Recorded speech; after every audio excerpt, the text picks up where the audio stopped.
Bener-bener di saat terpuruk paling dalam, ngerasa nggak punya daya, nggak bisa berubah menjadi Melanie Putria kembali gitu ya.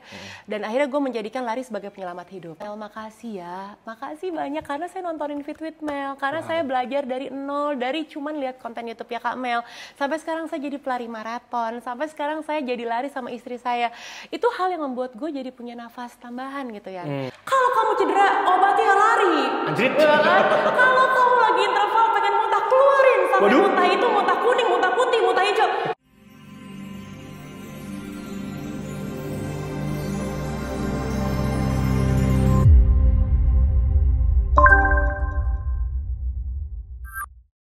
Selamat datang di YouTube channel Cerita Lari di season terbaru tahun 2025. Karena apa? Sudah mandek lama. Kalau misalkan syuting lagi, itu adalah alasannya kita akan membuat season baru.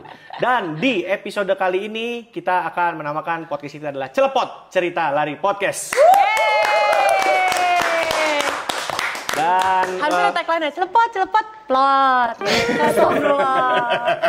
Dan kita akan memanggil viewer kita adalah celepotan, karena kalau makan kan suka celepotan ya, berantakan, belepetan gitu ya.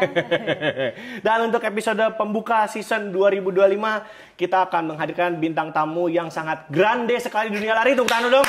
Ariana kali ya. Bintang tamu kita ini sudah tidak perlu kita perkenalkan lagi, jadi kita langsung ke pertanyaan terakhir. Jangan gitu dong. Kan tak kenal maka kata sayang ya. Celepotan. Celepotan. Gak enak ya. Pengen gue lap rasanya. Ada bekas-bekas gitu di ujung ya. Iya, hai Ano. Siapa lagi kalau tidak gimana sih maksudnya? Siapa lagi kalau tidak dia? Salah juga. Oh, gue jadi stuck ya. Langsung aja kalau gitu, Melanie Putria. Hai, assalamualaikum. Oke, waalaikumsalam. Assalamualaikum. Waalaikumsalam. Durasi. Jadi terima kasih banyak Melanie Putria sudah hadir di YouTube channel Cerita Lari. Sama-sama. Season terbaru. Kita senang banget bisa kehadiran Kak Melanie di sini. Alhamdulillah Om Yano. Jangan mau. Ini loh ya, gara-gara udah bergaul sama Genzi sekarang, jadi guanya ditua-tuain gitu ya. Ya, soalnya Genzinya manggil gue Kak Melanie. Di satu masa yang sama dia manggilnya Om Yano juga ke Yano. Jadi salah siapa? Iya, salah Genzinya. Bukan salah gue. Apa gue terlalu terlihat om-om ya? Mungkin gitu arahnya. Gimana jadi? Ya udah nggak apa-apa, terima aja. Ya, itu kan anugerah. Anugerah ya, yang penting masih ada panggilannya. Ya. Nggak woi kan? Nggak woi, jangan. Jadi Melanie Putria, ini kita sebenarnya adalah season baru dan sekarang kita juga punya editor yang baru. Jadi kalau editor yang baru ini sekarang udah bisa edit-edit yang wah keren-keren banget ya gitu. Yang kayak... Kita bisa bikin kepalanya Melanie Putria gede, sep gitu nanti. Okay. Ntar nih, gue lagi gede nih sekarang ya. Sep ya, ceritanya lagi gede gitu ya. PR banget editornya. Ini pokoknya kita tekan aja editornya gitu. Biar bagus kan celepotnya. Biar bagus celepotnya. Oke, Melanie Putria 2 langsung menit aja. cuman buat introducing doang loh. Bisa lebih cepet gak? Gak bisa, pokoknya kalau asik udah sejam atau sejam aja gitu ya. Tapi Melanie gini loh, gue sebelum gue interview pastikan gue research dulu ya gitu ya. Karena kan kalau podcast itu kan tekannya sekarang harus ada pertanyaan yang eksklusif ditanyakan gitu ya. Jadi kita akan bertanya pertanyaan yang tidak ditanyakan podcast-podcast lain. Jadi Melanie akhirnya lagi sibuk apa kira-kira? Wow, jarang banget ditanyain loh pertanyaan ini ya. Eksklusif hanya hanya di Celepot ya. Siang ambiar ya. Oke.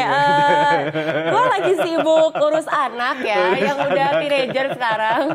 Masih siaran radio, masih jadi MC sama adalah orang namanya Julviano ya. Dia lumayan banyak dipakai juga di event lari.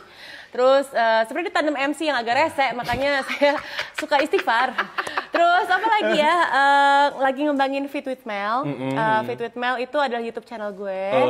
Yang alhamdulillah sekarang visinya bukan cuma jadi YouTube yang memberikan edukasi. Sebagai niat utamanya itu pasti. Tapi bisa memberikan manfaat lebih gitu. Kayak jadi bestingnya teman-teman. Bisa jadi... pelengkap aksesoris larinya teman-teman. Segitu bestinya lah lo ketika membayangkan besti ya itulah FYM. Itu kayak kalau gue lihat di waktu pada saat interview di mana gitu ya. Itu kayak panggilan jiwa gitu ya. Lo pengen membuat suatu wadah untuk bisa berbagi gitu. Sebenarnya gitu. Fit with Mel itu kan dari tahun 2018 ya. 2017-18 lah udah ada niatnya. 2019 mulai berani untuk bikin video. Kan tujuan utama gue adalah berangkat dari kekhawatiran gue dulu ketika gue pertama kali lari di tahun 2011. Gue tuh lari tahun 2011 setelah ngelahirin Shimar. Setelah ngelarin Cimar, Baby Blue Syndrome, ngedrop banget. Sampai akhirnya gue kenal sama Indorunners, diajak sama teman-teman Indorunners, langsung ikut maraton saat itu, jangan ditiru. Nah, jadi Melanie pun juga pernah tiba-tiba maraton? Pernah tiba-tiba maraton, tapi itu benar-benar buat nazar gue gitu. Karena gue saat dalam, benar-benar di saat terpuruk paling dalam, ngerasa nggak punya daya, nggak bisa berubah menjadi Melanie Putria kembali gitu ya. Dan akhirnya gue menjadikan lari sebagai penyelamat hidup. Nah itu kan positifnya. Sampai akhirnya gue saat itu ikut maraton, ikut race, gue nggak tahu cara lari tuh yang benar gimana. Bacaan gue dulu belum ada sosmed guys. Baru ada Runners World Magazine, belum ada tuh yang namanya pelatih coach yang banyak seperti sekarang ini. Jadi gue belajar sendiri, trial error sendiri. Otodidak aja udah gitu ya? Otodidak aja, dan gue mengalami segalanya sendiri gitu. Jatuh bangunnya, sakit senengnya, dan itu gue nggak mau terjadi sama teman-teman yang lain gitu. Gue pengen sekarang teman-teman lari dengan kondisi mereka tahu apa yang mereka lagi jalanin, mereka tahu resikonya seperti apa, cara mencegahnya gimana, dan intinya adalah gue pengen memberi manfaat sebanyak-banyaknya buat orang. Gitu. Tapi fast forward setelah waktu itu maraton pertama, pada akhirnya udah finish, itu apa yang lo rasain waktu itu? Virgin maraton pertama? Sakit? Virgin maraton pertama gue di Singapura, itu gue baru lari 2 bulan. Baru melahirkan 6 bulan. Jadi di dalam tas gue tuh bukan sepatu ya. Bukan baju ganti. Yang gue bawa apa yang ke dropback. Breast pump. Astaga. Jadi gue finish 5 jam 07 menit saat itu. Dan begitu finish lo tahu dong, kalau mungkin mama-mama yang menyusui tahu lah ya rasanya kalau nggak di pumping gitu ya. 3 jam aja kan luar biasa. Yang gue cari saat gue finish adalah pertama kali breast pump gue. Pompa ASI. Bukan foto-foto, backdrop, boro-boro, medali foto udah gak ada gue. Pompa ASI gue mana? Gitu. Pompa ASI loh. Iya, jadi emang itu momen dimana gue bisa membuktikan ke diri gue bahwa Mel, kalau lo bisa nginjak start line ini, lo injak itu finish line, lo akan kembali menjadi Melanie Putria yang dulu, yang berdaya, dan lo bisa bangkit lagi dari keterpurukan ini. Karena Baby Blue Syndrome gak main-main saat itu. Mungkin bagi sebagian orang kayak, apaan sih lebay, lo aja kali gak bersyukur saat itu. Karena informasi tentang Baby Blue Syndrome itu gak banyak saat itu. Dan gue ngerasa kayak, aku gue gini banget kayak orang gak genah gitu loh ya. Kayak orang kesurupan, maaf ya, kayak rasanya gue mau sholat tapi masih nifas dan sebagainya, bla bla bla.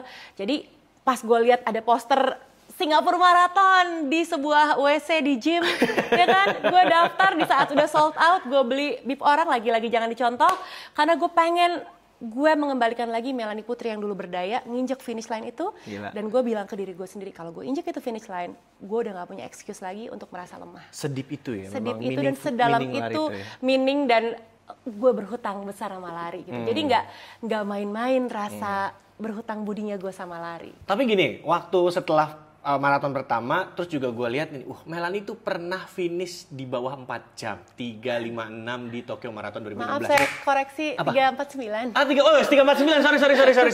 3:49, benar. Maaf ya, walaupun cuma dikit, tapi menit itu bagi maraton. Gue tahu ya, lo tahu kan perjuangannya. Tahu, sub 3:50 2016. Itu berarti kan dari maraton pertama lu sampai lu bisa menginjakan waktu segitu. Itu ada effort yang dikeluarkan gitu kan. Ya itu si trial error itu yang gue pelajari sendiri. Bahkan gue belajar sama pelatih yang bilang, kalau kamu cedera, obatnya lari. Anjrit. Ya kan? Kalau kamu lagi interval pengen muntah, keluarin. Sampai muntah itu muntah kuning, muntah putih, muntah hijau. Yang keluar pangi gitu. Rainbow. Udah kayak mesus ya. Udah kayak kue. Iya kan? Terus gue pikir, ini nggak bener nih, rasanya ada yang salah gitu. Akhirnya gue belajar sendirian. Gue belajar, gue coba dengan teknik A, failed, teknik B, failed. Sampai akhirnya gue nggak ada program latihan. Itu pertama kali gue sub 4 di London tahun 2015 awal. Di London, April. Gue 3 jam 52. Sub 4 pertama gue tanpa pelatih dan gue hanya latihan sendiri. Ah gila lu. Dan latihan sendiri. Jadi gue trial error sama diri gue. Gue aja insecure loh. Maksudnya untuk bisa dapat waktu segitu, nggak, maksudnya gue overthinking kalau misalkan nggak pakai program apa. Karena gue nggak ada guidance yang gue tahu. Karena dulu nggak ada ya, No. Lu bener-bener otodidak gila sih. Gue otodidak dengan finish 3:52 di London itu. Nah, saat itu gue langsung, alhamdulillah ada brand yang melihat, Melanie ini konsisten di lari. Melanie ini punya hobi yang dia share ke orang. Sehingga tipis-tipis. Sehingga orang jadi kayak wondering, ini apa sih yang lagi Melanie lakukan gitu ya. Alhamdulillah itu jadi berkah buat orang lain dan jadi berkah buat gue gitu. Sehingga ada brand masuk, gue dirangkul, dilatih sama sport science-nya. Sampai akhirnya gue latihannya benar, tahu ilmunya, belajar banyak, nggak pakai trial error lagi, nggak pakai cedera lagi, gue bisa finish di tahun berikutnya 2016 2016 3 jam 49 itu di Tokyo. 3:49 itu gokil loh, maksudnya ya Allah sub 4 itu dulu belum banyak. Sekarang sub 4 tuh kayak udahlah udah wajar gitu ya. Sekarang sub 3 yang wajar enggak, udah nggak sub 3, sub 250. Nah, itu dia kan. Tapi gue bangga gitu. Saat itu bukan bangga untuk menyombongkan diri ya, tapi gue bangga bahwa gue bisa membuktikan perempuan yang habis melahirkan, ibu-ibu yang orang bisa memandang sebelah mata, tapi gue punya in control for myself gitu.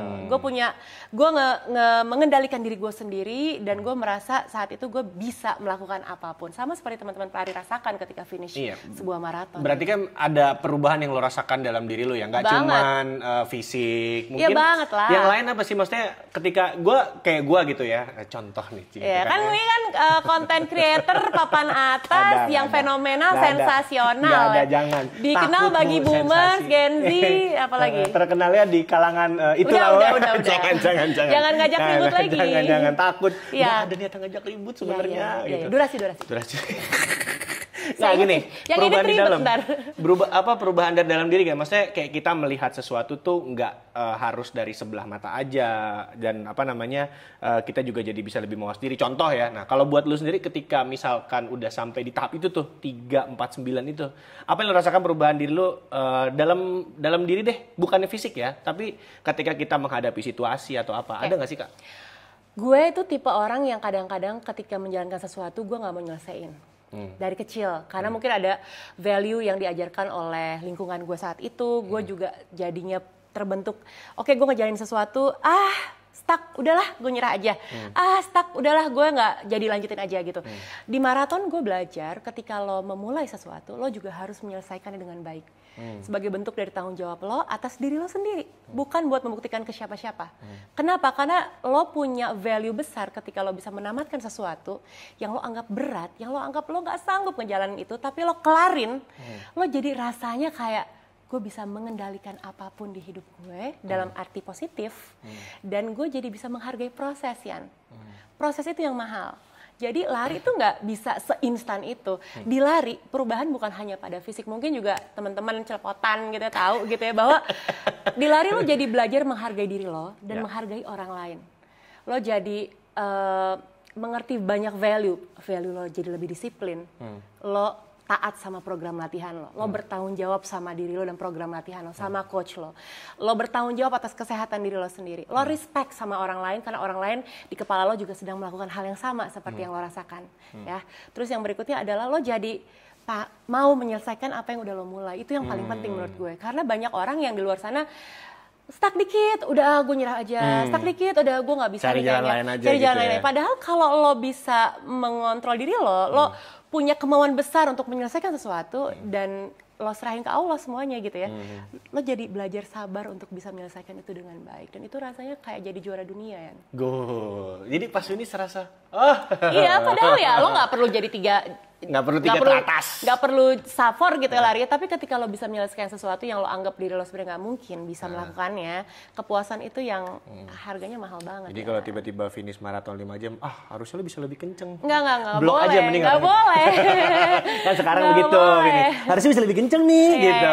Biasanya. Iya, itu yang gue sayangkan juga dari hidupnya industri lari sekarang ini ya. Banyak pro kontra nih bagi gue. Pronya adalah sekarang gue kan di tahun 2011 mulai lari ya. Artinya gue menyaksikan, gue jadi saksi sejarah bagaimana lari ini sebagai industri tumbuh di Indonesia. Gue ngeliat dari race yang susah banget dicari, sebulan paling cuma sekali, yang bikin juga cuma orang bule, larinya di kebun binatang di Ragunan. Ada 5K edition, anak-anak lari lama pasti tahu ini. Kita lari di sekolah-sekolah internasional, nyari 5K itu susah banget.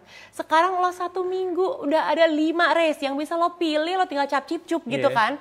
Itu gue ada di sana menyaksikan pertumbuhan itu, dan gue bangga banget. Kenapa? Karena gue bukan cuma menyaksikan, tapi gue juga pengen membawa teman-teman di Indonesia untuk jadi orang-orang yang nikmatnya sehat dari lari seperti yang gue rasakan. Jadi ketika ini bertumbuh besar ya, gue bangga banget sama apa yang gue saksikan gitu. Dan gue bersyukur bahwa sekarang orang udah sekonser itu ya sama kesehatan, udah se-lifestyle itu ya lari. Sampai bela-belain keluar negeri untuk itu penting, lari gitu ya? Itu penting. Kenapa? Itu reward buat diri sendiri. Lo latihan capek-capek, terus ya udah lo lari di sini, oke, fine. Maraton di Jakarta, di Indonesia, fine. Tapi ada satu momen di mana lo harus ngerasain lari di luar negeri. Bukan buat gengsi, bukan. Tapi buat lo bisa memberikan reward ke diri lo. Hadiah nih sambil jalan-jalan, gue udah capek-capek latihan. Gue udah konsisten dan committed sama waktu gue. Oke, gue harus lari di luar negeri sebagai hadiah. Itu akan menjadikan lo jadi lebih menghargai apa yang udah lo lakukan. Waduh, berarti lu melihatnya tuh maraton ke luar negeri, kalau kita tahu yang naik hajinya kan di WMM ya, kalau yang road ya, itu berarti sebagai bentuk self reward gitu ya? Self reward, sebagai bentuk rasa syukur lo juga. Termasuk sudah selesai 6-6-nya? Alhamdulillah. Alhamdulillah, saya kan nggak semuanya bayar sendiri ya.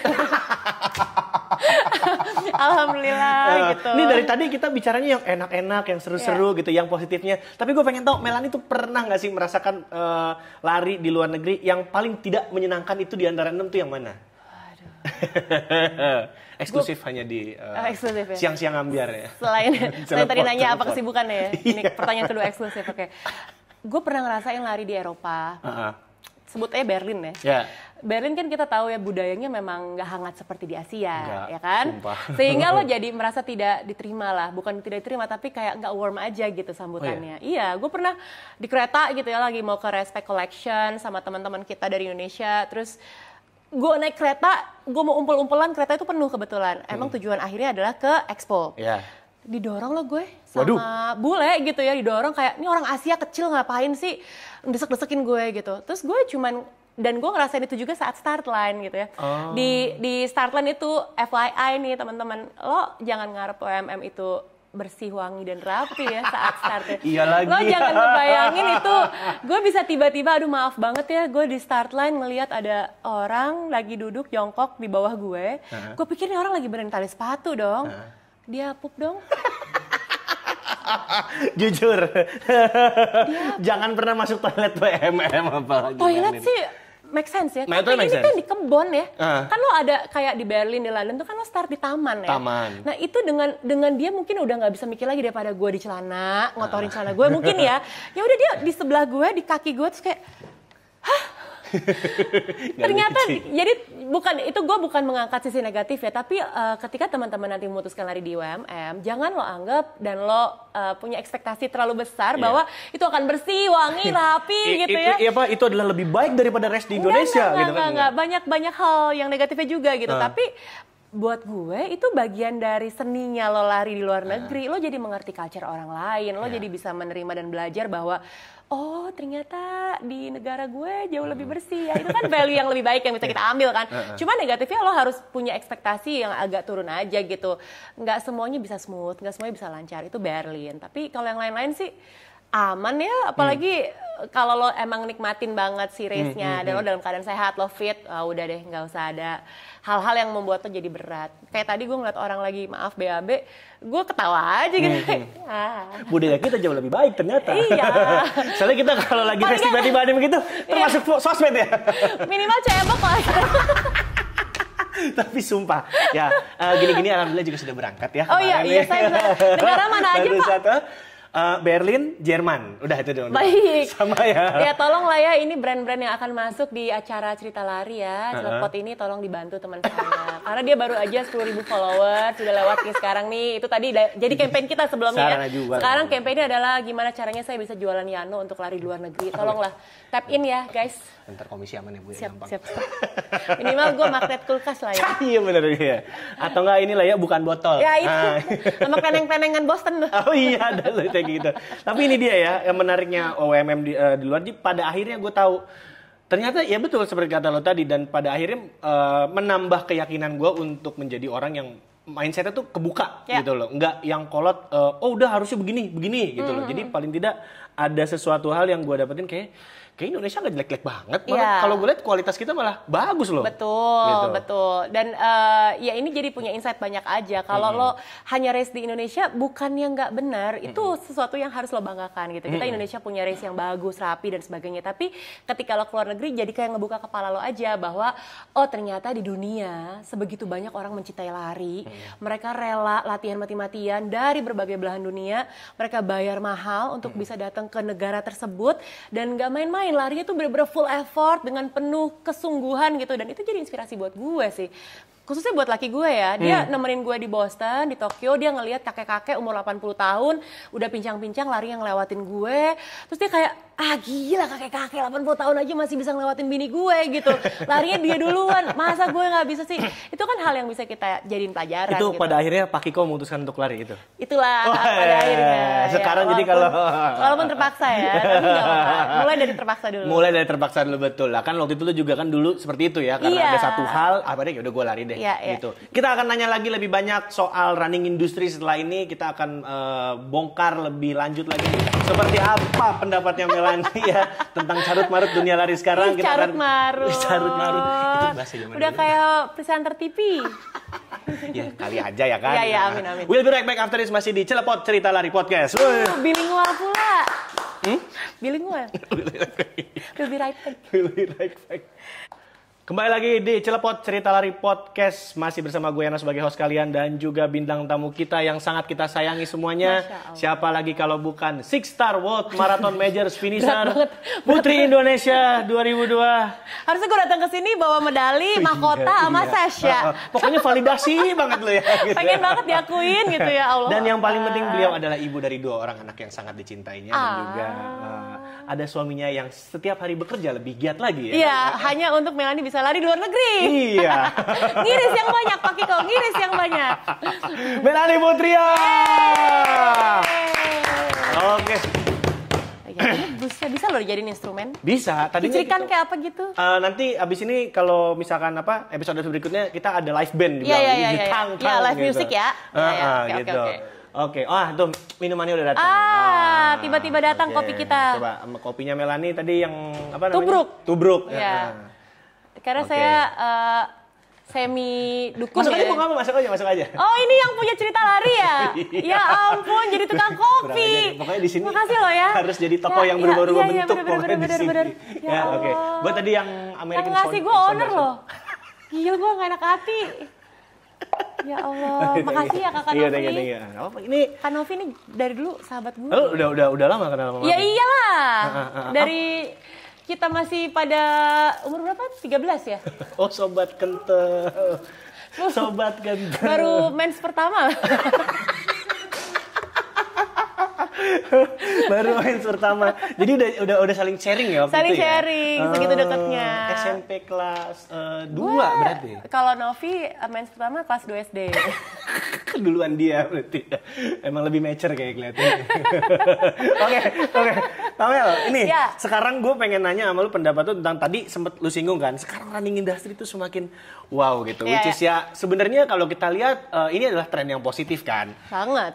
Lu sekarang di GBK ya siapa sih yang tidak mengenal Melanie gitu. Jangan gitu. Siapa sih yang tidak mengenal Melanie gitu kan. Banyak. Tapi apakah siapa ya? Gitu gak sih? Karena saking banyaknya sekarang.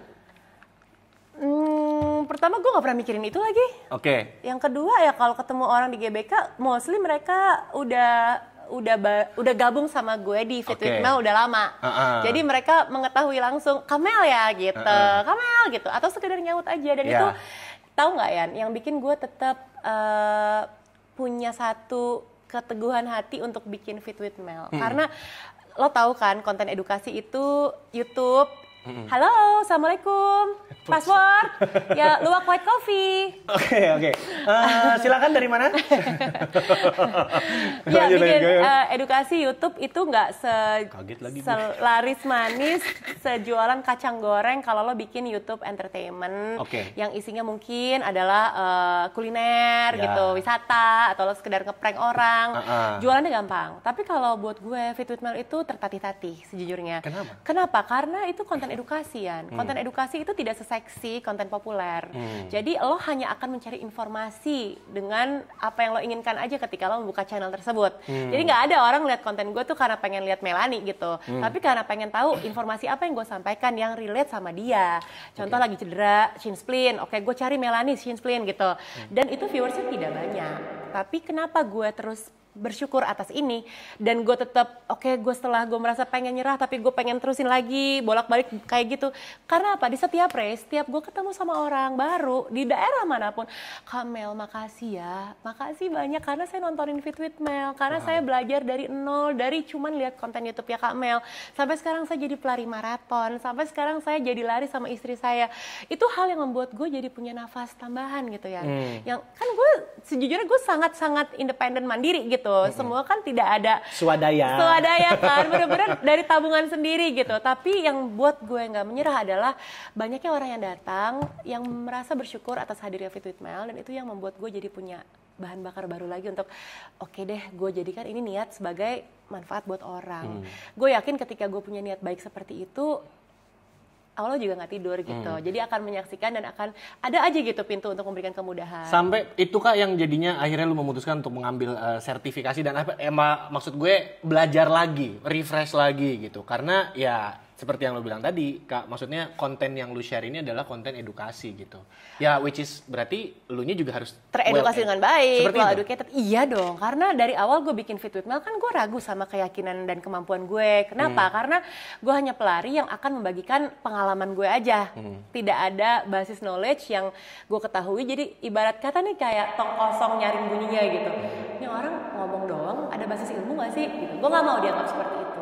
Sehingga gue jadi ngambil sertifikasi yang memang belum runners atau running coach. Belum spesifik ke sana, tapi gue ngambil sertifikasi dasar.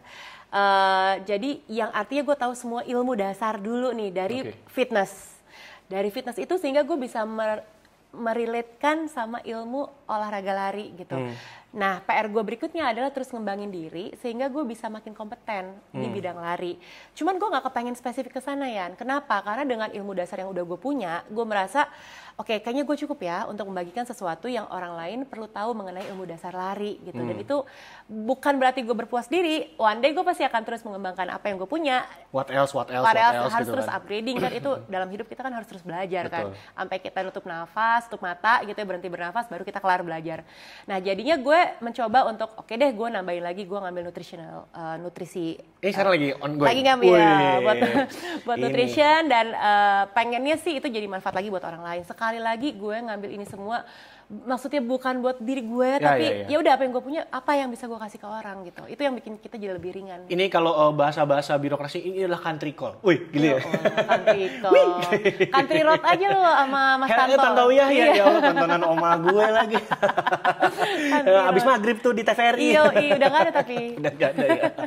Tapi kan gini maksud gue, sekarang ini kan ya we know lah industri berkembang banget dan kita melihat sosok-sosok yang hadir di lari itu banyak, beragam banget. Tapi yang gue pingin tanya adalah apakah semua pelari itu perlu untuk belajar paling tidak fundamentalnya dulu gitu loh, untuk kita tahu tentang lari. Tapi kan maksudnya yang udah-udah nih kayak gue, lo gitu, kita kan otodidak langsung nyemplung, gitu. Di era yang sekarang ini maksudnya dengan banyak informasi yang dengan segudang akses gitu, apakah kita perlu tahu fundamental dulu? Contoh gue baru tahu lari itu ya pas zaman-zaman 2015, which is gue udah kerja. Zaman sekolah pun gue nggak dapet ilmu tentang atletik. Boro-boro. Dateng guru, bola dah 2 jam pelajaran main tuh. Gitu. Maaf ya Pak, tapi beneran. Ya paling lo belajar berapa diameter bola voli sama lapangan kasti ya gak? Dan itu nggak nolong buat sekarang. Gitu. Walaupun ada manfaat ya pasti, tapi ya kan kalau lo mau jadi seorang influencer kayak Yano gitu atau kayak gue, maksudnya gue influencer bukan hal yang harus lo bikin jadi mainan gitu. Maksud gue, lo berimpact ke orang lain. Lo memberikan manfaat ke orang lain, lo harus bangga atas itu. Jadi ketika ada orang yang bilang, ya no influencer, lo jangan kayak, nggak gitu. Jujur gue takut. Nggak gitu, justru karena ketakutan lo itu, lo harus mengupgrade diri lo untuk jadi yang lebih baik. Dan itu yang gue harapkan dari teman-teman yang sekarang ini jadi influencer lari kan banyak banget Yan. Ya kan, kayak lo bilang tadi.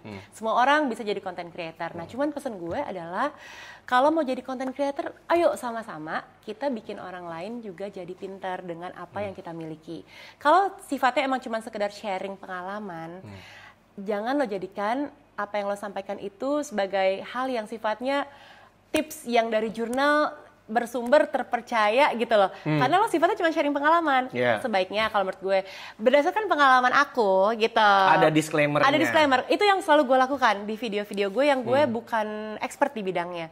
Jadi berdasarkan apa yang udah aku alamin saat maraton gitu. Nah, ini yang mau gue share ke lo. Itu selalu ada di video gue. Tapi ketika gue udah tahu ilmunya, gue akan bilang bahwa gue belajar ini gitu. Nah, itu yang pengen gue sampaikan juga ke teman-teman bahwa kalau sifatnya cuma sharing pengalaman, ya udah kasih tahu aja by experience gue nih, ini yang mau gue sampaikan ke lo supaya lo gak cedera. Soalnya kan kalau kita menyampaikan apapun itu di medsos itu kan bisa ada possibility untuk menjadi bola liar nih. Iyalah. Maksudnya orang asumsinya padahal maksud kita adalah ke kiri, tapi orang tuh beranggapannya kita ke kanan gitu. Ya apa bedanya ya no sama youtuber atau influencer luar negeri yang ngasih contoh gerakan-gerakan di YouTube atau di Reels. Terus orang lain yang baru pemula ngikutin lompat-lompat, sementara lo nggak tahu lompat-lompat itu udah gerakan advance, ya kan? Plyometric gitu, terus lo cedera gitu. Nah, itu yang gue hindarin banget gitu. Jangan sampai apa yang lo sampaikan jadi bumerang bukan buat diri lo sendiri, tapi buat orang lain gitu. Jadi merugikan orang lain, bikin orang lain cedera, celaka, kan itu yang kita hindarin gitu. Jadi kebijaksanaan dan mawas diri lah, lebih tahu diri gitu bahwa gue belum jadi expert di sana. Gue bikin yang fun aja dulu sifatnya. Sharing informasi, sharing pengalaman gitu. Karena menurut gue ya gitu ya. Kalau udah di tahap yang memang udah fokus kreator nih, yang dikejar itu adalah numbers gitu loh. Yang dikejar itu adalah gua harus hit viral, sehingga kadang-kadang kadang-kadang melupakan kaidah-kaidah yang berlaku. Bukannya kita kolot, bukannya kita mono, tapi kan ini kan wellness ya. Nggak semua orang itu bisa nerapin hal yang sama gitu kan. Makanya gue tuh kalau bikin konten sharing, gue jujur takut kalau diri gue sendiri, karena apa? Gue belum punya landasan yang tepat gitu loh. Sebenarnya lo bisa share apapun yang udah pernah lo alamin sih. Tanpa lo harus menasbihkan diri bahwa lo expert di bidang itu gitu. Karena kan gak semua orang bisa lari di Berlin kayak Yano. Oh iya. Iya dong, gak semua orang punya pengalaman itu. Gak ada salahnya lo kasih tahu apa yang lo alamin di sana gitu. Maksud gue gitu loh. Jadi kayak gue juga gak jadi kayak, gue bukan paling sebel ya, kayak paling bingung ketika ada orang manggil gue coach. Karena sekarang orang anggapannya kalau udah ngambil certified, enggak, gue bukan coach lari gitu. Gue coach mungkin di bidang yang gue ambil gitu, kompetensinya. Tapi gue bukan running coach. Jadi kalau ada bilang coach email, sorry, gue bukan coach nih. Gue cuma membagikan apa yang gue alamin, pengalaman gue di lari. Tapi kalau di fitness, ya udah gue adalah coach yang memang mengerti ilmunya. Bukan coach tapi Shifu. Aduh gila. Lari aja gue terbang lah nggak lo? Ntar ada efeknya nih. Wah. Gitu. Coba kita bikin Melanie terbang. Set gitu. Tadi gemeteran semua nih. Langsung aus saya minum kopi tubruk ya guys. Minum dulu. Editornya pusing. Cuman ya udah gitu. Tapi Kak. Gila rasanya tubruk banget. Gak ada manis-manisnya. Gigi gue ada hitam-hitamnya. Gak ada aman. Tubruk itu ya? Sakit dong ditubruk. Tapi enak. Alhamdulillah. Aman udah. Cuman gini. Tapi enak tuh gimana ya? I want to tell you something. Wah gila, bilingual bro. Lia Pramuka basic 3. Udah basic 4 dong. Oh udah naik. Dikit lagi intermediate ya? Intermediate 1. Jadi nanti kalau kita MC, insya Allah 70% English. Wow. So you have to be ready when you are partnering with me. Oke, noted. Jadi teman-teman yang mau hire dia jadi MC, sekarang udah bisa international event. Itu, jadi gini. Gue mendapatkan satu, gue kan ya ini sering durasi 60 menit ya? Ya udah. Okay. Gue sering berinteraksi sama teman-teman abis lari kan paling seneng ya kayak gitu ya. Lo gibah, lo bukan berinteraksi. Ya, disclaimer nih, Yano tuh gibah, nyinyir, julitin orang. Tapi itu complimentary buat dia. Kenapa? Karena kita butuh orang-orang kayak Yano ya untuk bisa menghidupkan industri lari. Tapi nyata. Kalau orang-orang kayak Yano nggak ada, industri lari kita lempeng-lempeng aja guys. Iya sih. Benar, kita butuh sosok elu. Tapi nyata apa yang gue denger nyata, karena bener-bener ya ada salah satu yang memang sering nggak sering sih, kerap kali mendapatkan brief dari brand lah gitu. Kadang tuh mendapatkan brief dari brandnya tuh gimana? Kontennya lu bikin konten gimana lu lari dari mulai PES 8 sampai PES 3. Contohnya seperti itu. Maksudnya gue nggak ngerti aimingnya tuh apa, gitu loh. Jadi dia si content creator disuruh lari dari PES 8, sampai akhirnya dia mempraktekin PES 3 tuh kayak gimana? Udah kayak gitu aja gitu loh. What do you think about that gitu? Maksudnya ya di tengah industri kita ini, pada akhirnya kita menganggap ada good impact. Brand mau mensupport kultur kita gitu loh. Coba kita bagi dua ya, dari sisi positif dan negatif dulu. Positifnya adalah kita jadi makin kaya nih akan tontonan yang menarik, ya kan? Sekali lagi, hiburan, populer. Lo harus bisa out of the box sehingga orang bisa nonton. Kalau nggak basi-basi aja orang males, capek kali. Edukasi lagi gitu kan. Lo perlu yang anti mainstream. Menurut gue itu sesuatu yang sejalan dengan pertumbuhan industri. Udah pasti itu hukum, ya. Nah, itu positifnya sehingga orang jadi punya tontonan baru. Tapi negatifnya adalah lo jadi seolah-olah memberikan edukasi yang salah ke orang gitu. Nah, yang mau gue luruskan di sini adalah kalau bisa dalam konten tersebut lo kasih tahu ini bukan ilmu dan edukasi, tapi ini sekedar gue mau trial ya, lari dari pace 8 ke pace 3, rasa badan gue gimana. Lo lihat ya, lo lihat nafas gue, lo lihat muka gue kayak gimana saat gue lari pace 8, 7, 6, 5, 4 sampai 3. Menurut gue itu masih masuk akal. Asal lo jangan kayak, guys lo lari pace 3 dong kayak gue. Nih gue contohin. Nah, itu loh maksud gue, teman-teman brand juga yuk sama-sama kita ngembangin industri lari ini bukan cuman tugas Yano atau bukan cuman si Melanie atau influencer lain, tapi dari komunitas sama brand yang ngegandeng kita juga harus visi gitu. Visinya apa sih? Buat bikin orang Indonesia jadi makin cinta sama lari, makin sehat dengan lari. Jadi bukan lo cuman sekedar bikin sensasi, terus hype gitu, terus hilang, tapi nyelakain orang. Percayalah itu nggak akan lama menurut gue. Exactly ya. Karena saya pernah ada di posisi itu. Exactly ya. Maksudnya gini, sesuatu yang bukan lo lakukan dari hati, percaya deh, lo nggak akan bisa bertahan lama. Quote hari ini. Tolong nanti ditulis gitu. di sini. Ya. Gue tadi udah bilang berdarah-darahnya gue bikin Fit with Mel dengan segala segenap keringet dan perjuangan gitu ya. Sampai gue pengen pergi terus di saat tengah-tengah, aduh viewsnya cuma 1000 lagi, aduh gila harus syuting lagi. Iyalah, selalu lah, ya uang sendirian. Tapi gue merasa tiap gue ketemu orang, Kak Mel, Fit with Mel ngebantu aku banget dengan mata berkaca-kaca. Terus gue mau gimana ya? Itu yang bikin lo yakin sampai sekarang. Itu yang bikin gue punya nafas tambahan selalu. Karena gue sekali lagi balik ke quotes tadi yang lo bilang pas tadi, lo jalanin sesuatu dari hati. Itu yang bikin lo bertahan. So udah di titik ini, what's next for Melanie Putria? Gue pengen. Lo udah WM kan? Udah. Iya maksudnya maraton udah. Maksudnya, masih ada 3 bro. Oh iya, kalau tambah lagi ya lagi gitu kan. What's next gitu. Maksudnya bikin channel YouTube, oke, gitu. Edukasi oke. Ya kalau kata orang-orang ya kamu siapa sih namanya oke gitu. Tapi apakah udah sampai sini aja atau what's next gitu? Selain tadi sertifikasi nutrisi ya. Jadi Fit with Mel sekarang udah ada Instagram channel ya. Jadi Instagram account yang emang bisa bikin orang lebih gampang nge-reach out. Gitu. Karena kan kalau YouTube itu nggak semua orang suka nonton YouTube kan. Jadi gue bikin IG-nya, terus gue bikin merchandising juga di sana ya. Kenapa? Karena gue pengen orang ngerasain apa yang gue rasain, itu intinya. Gue ngerasain sehat, orang sehat. Gue ngerasain happy, orang happy. Melalui apa? Melalui YouTube channel gue dan IG gue. Nah berikutnya adalah gue merchandising. Kenapa? Karena gue pengen orang pakai apa yang gue pakai. Jadi ada engagement, bukan cuma sekedar lo beli ya karena gue pakai gelang-gelang ini gitu. Gue sekarang produksi gelang-gelang yang menurut gue ini ada quotes nanti saya kasih ya. Bapak mau quotes apa? Oh mau dong, aduh yang mana aja terus ya. Banyak quotes ya. Jadi maksudnya kenapa quotes? Karena ketika gue lari, gue selalu punya mental block. Sejujurnya nih, sampai kilometer 30 setiap gue maraton, gue mental block. Kayak, udahlah nyerah aja ya, udah deh kelar aja, mau jadi apa sih? Mau jadi artis aja deh, ngapain lo kayak gini. Selalu ada alasan untuk berhenti. Nah, gue harus punya satu quotes, satu mantra di kepala gue yang bikin gue keep on going. Yang bikin gue menyelesaikan sampai 42,195 km. Dan biasanya itu adalah mantra yang gue cari. Dari gue latihan sampai gue menyelesaikan finish line, itu punya mantra satu itu yang gue sebut-sebut terus. Makanya gue bikin di gelang. Si gelang ini reminder. Jadi buat teman-teman yang lain mau ngerasain juga apa yang gue rasain nggak. Kalau gue lagi hit the wall, gue lagi nggak pengen ngelanjutin, gue udah pengen nyerah aja. Gue baca dan gue kayak oke, gue punya tambahan booster nih. Itu yang gue lagi coba engage-in ke teman-teman gitu. Bukan cuma buat sekedar jualan barang, tapi cara lain lah ya. Ada emotional attachment gue ke teman-teman followers Fit with Mel gitu. Dapatkan di toko-toko terdekat rumah Anda atau? Bukan di toko daging tapi ya. Toko daging nggak jualan gelang. Seperti salah satu mantranya, tanjakan adalah sahabat. Ya kan? Pertanyaan gue, itu sahabat karib, sahabat kental atau sahabat dahsyat? Sahabat inbox kayak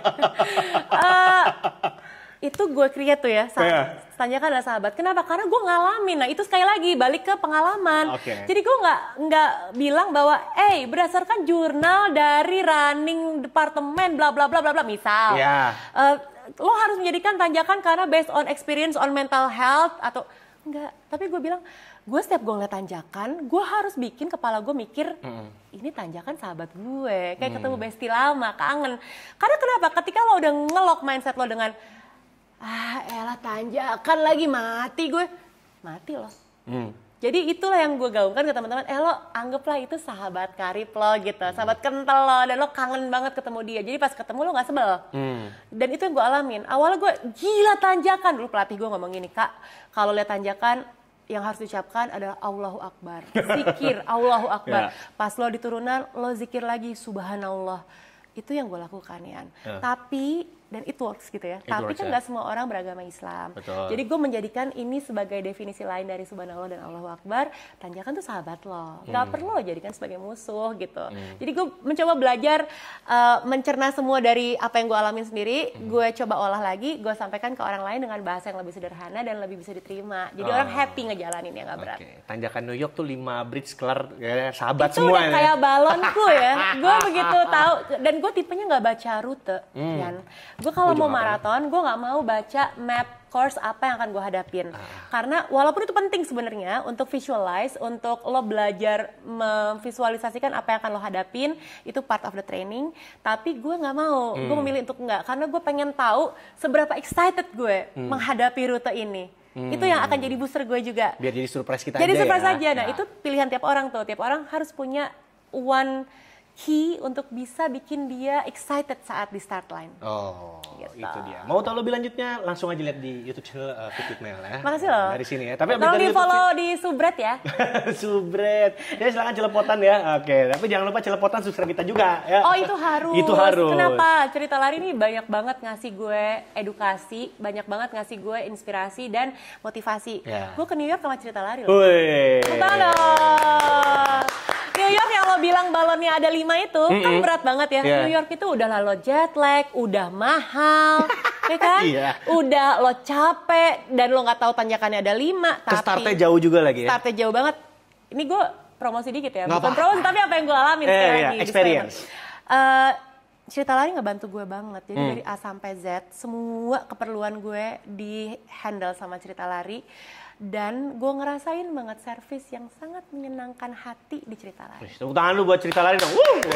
Jadi gue bangga banget sama teman-teman gue yang ada behind Cerita Lari ini. Bisa sampai sebesar ini sekarang dan bisa ngasih orang lain jalan untuk memberikan self reward untuk dirinya lewat WMM. Oke, kita akan langsung ke segmen berikutnya. Masih ada? Ada satu lagi, nggak apa-apa udah. Losin aja nggak apa-apa, sampai seharian nggak apa-apa. Karena ngobrol dengan Kak Mel selalu banyak insight-nya, selalu banyak referensinya, ya kan.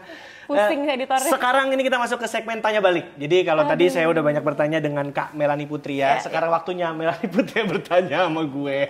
Oke, bener nih. Boleh apa aja? Gue harus jawab ini. Apa. Ini pressure buat pasti. Satu, Yano. Kenapa sih lo julid banget ya? Kenapa lo memposisikan diri lo jadi pelari yang kayaknya tuh di industri pengen aja ngomentarin orang lain? Gitu ya? Karena apa? Karena gue selalu menanyakan update terkini perkembangan apa yang ada di komunitas lari sama Yano setiap nge-MC. Karena jujur ya, gue tuh kan tipenya gue nggak peduli urusan orang. Gue fokus sama diri gue sendiri aja. Sehingga kadang-kadang gue jadi kudet. Nggak ngerti apa yang terjadi. Dan gue nanyakan hal itu ke Yano. The one and only yang tahu segalanya. Kenapa lo jadi julid dan CNN banget? Itu informasi lo dapat dari mana? Itu semua informasi sebenarnya datang. Mostly itu datang ke gue. Di tahap yang sekarang ini ya. Tapi based on experience gue. Ya kan. Dari awal lari sampai sekarang. Ya pada akhirnya gue menemukan hal-hal yang tidak sesuai dengan kayaknya nggak gini deh gitu loh. Tapi pada akhirnya gue lihat kalau gue tiba-tiba menemukan orang yang kena pengalamannya sama-sama gue, tapi kalau gue ngasih taunya baik-baik kan kayaknya gue soalnya berkaca sama adik gue sendiri. Adik gue sendiri soalnya kalau dikasih tahu udah bodo amat. Cuma kalau ya nggak gitu, harusnya begini-gini gitu. Ada langsung stimulus yang orang tuh pada akhirnya, oh iya juga ya. Nah mungkin itu menjadi cara gue untuk menyampaikan sesuatu. Tapi pada dasarnya apa yang gue lihat dan apa yang gue komentarin itu ya berdasarkan apa yang ada kejadiannya nyata langsung dari sumbernya dan juga apa yang pernah gue alami gitu. Sehingga pada akhirnya gue tidak pengen orang-orang yang lain itu mengalami hal yang sama gitu. Oke. Cuman mungkin ya memang stylenya nggak semua orang bisa menerima anyway. Tapi kan gitu. sekali lagi gue bilang, perlu orang kayak Yano di industri lari supaya larinya jadi lebih berwarna. Gitu. Ya saya sih asalkan ada yang backup nggak apa-apa ya. Ini salah satu backupan saya juga ya yang memberikan keterangan. Pernah lah ada tua. nangis-nangisnya ke saya ya. Pernah ada momen dia nangis. Oke, Aduh. satu lagi boleh gak? Satu lagi Ya, aja. satu lagi boleh. Extend nggak apa-apa. Kapan lo nikah? Saya nikah ketika saya akan siap untuk menikah. Itu kan elah. jawabannya Nggak seperti pernah itu. siap sih ya. Hah? Banyak hal yang saya pertimbangkan Ya, untuk ya, hal ya. itu. Pertanyaan apa itu? Ya iyalah. Kan katanya boleh nanya apa aja, iya kan? Sampai keselak ya? Ya, tunggu tanggal mainnya ya. Siap. Gitu. Saya mah tinggal nunggu undangan. Iya, Gak usah tenang. nunggu tanggal main. MC aja orang udah kenal. Iya benar-benar. MC lah gitu ya. Iya dari akad ya. Barter bro. Boleh nggak? Boleh. Siap. Di undangan ada nama gue. Iya. Turut mengundang. Iya lagi. Bonus foto sama Melani. Jadi foto Allahu ada Melani Akbar. begini. Ya Allah. Oke lah kalau gitu thank you banyak Melani Putri. Tepuk tangan buat Melani Putri. Sebuah episode tahun 2025 yang pertama ini akan menjadi gebrakan untuk cerita lah. Amin. Semoga gak cuma gebrakan, tapi ya sekali lagi, gue dari tadi bolak-balik ngomong manfaat sih ya. Iya, nggak apa-apa. Karena kan ini quotes lagi nih, sebaik-baiknya manusia adalah yang bermanfaat buat orang lain. Gitu. Weh. Jadi Cerita Lari juga lagi sedang menggarap dan melakukan itu, gue appreciate banget. Thank you banget Cerita Lari bikin acara podcast kayak gini. Oke kalau gitu terima kasih banyak Kakak Melani Putri Makasih ya. Om Yano. Om lah. Kan dipanggil Om. Nggak. Udah bapak-bapak biarin. Kakak ya kakak. Iya, ya, Ini kakak. kalau Om bawaannya gue pengen transfer. Jiwa mengayomi. Pegadaian lo. Jiwa mengayomi. ya kan? Pegadaian nggak mengayomi ya? Hah? Menuntaskan masalah Pengayoman tanpa itu Kementerian Hukum. Enggak, polisi. Polisi Nanti ya? kata aja ya. Iya, polisi bukan dalam keadaan bukan orang Iya. pada laporan semua Iya, iya, sama gue, ya. bener. Oke, sampai ketemu di konten berikutnya. Jangan lupa subscribe channel Cerita Lari dan juga jangan lupa berkunjung ke YouTube-nya Melani Putri ya. Makasih. Fit with Mel. Thank you ya, Oke, teman-teman. kalau gitu we are sign out and bye bye. Thank you so much semuanya. Sampai jumpa di episode berikutnya.